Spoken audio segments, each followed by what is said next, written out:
ما هو مش معقول هتسيب الكرة للأهلي طول الماتش وعاوز تكسب. الكرة أصلا تكتيك وفن حتى بأقل الإمكانيات. يعني الزمالك فريقه مش أحسن من سيراميكا. يعني أنت ما قدرتش تعمل اللي سيراميكا عمله. سيراميكا على الأقل جاب جون في الأهلي وكان له ضربة جزاء، وهي مش ضربة جزاء بس لو اعتبرنا انها كان له ضربة جزاء، على الأقل فريق كان له شكل وقدر يلعب وقدر يجيب كورة. بس الصراحة البطولة لو كانت على حساب بيراميدز ما كانتش هتبقى حلوة زي ما ناخدها من الزمالك.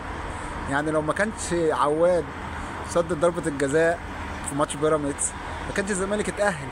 كان الأهلي هيلعب بيراميدز في السوبر اللي كان هيبقى أقوى 100 مرة من الزمالك.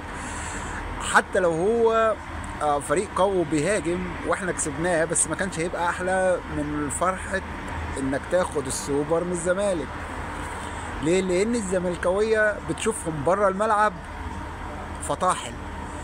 مثلا بعد ما الزمالك كسب بيراميدز، ناصر ماهر نزل لك تويتر وقال لك تعالى لي السنة اللي فاتت، مش عارف بعد ماتش كان اهلي والزمالك برضه لعبوا في السوبر، قال لك ايه؟ بحلم بيك، انا بحلم بيك وفي السوبر مستنيك.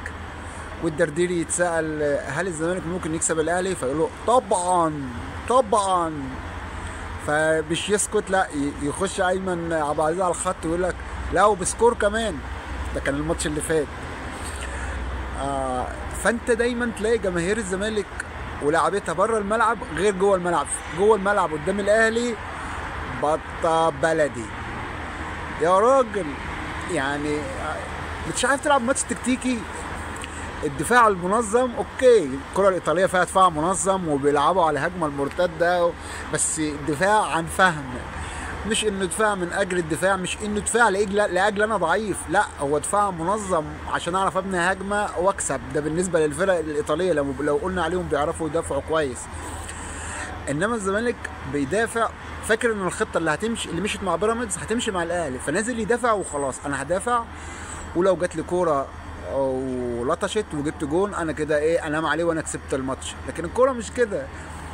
الاهلي ماسك الكوره طول الماتش، فكان لازم يجيب اجوان، لازم. ما هي عداله الكوره كده، فريق بيهاجم ومسيطر وبيروح على الجون بهجمات، ما هو لازم يجيب جول.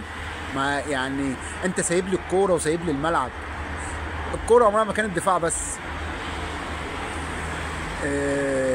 بس ده العادي ان الاهلي يكسب الزمالك. صحيح الاهلي في مشكله، يعني الاهلي كسب الزمالك 2-0 بس مش في احسن حالاته، لكنه قدر يكسب الزمالك وبكل سهوله وضيع اجوان كمان كتير. الاهلي عنده مشكله كبيره في الدفاع وكده، وده لسه هيبان كمان في ماتشات الدوري. اتمنى ان مدرب الاهلي يقدر يظبط خط الدفاع. انت عندك خط هجوم عالمي، خط هجوم جامد، وفي عندك البدايل كتير، لكن خط الظهر مشكله، ما عرفش يبني الكوره من ورا، ما عرفش يجيب اجوان.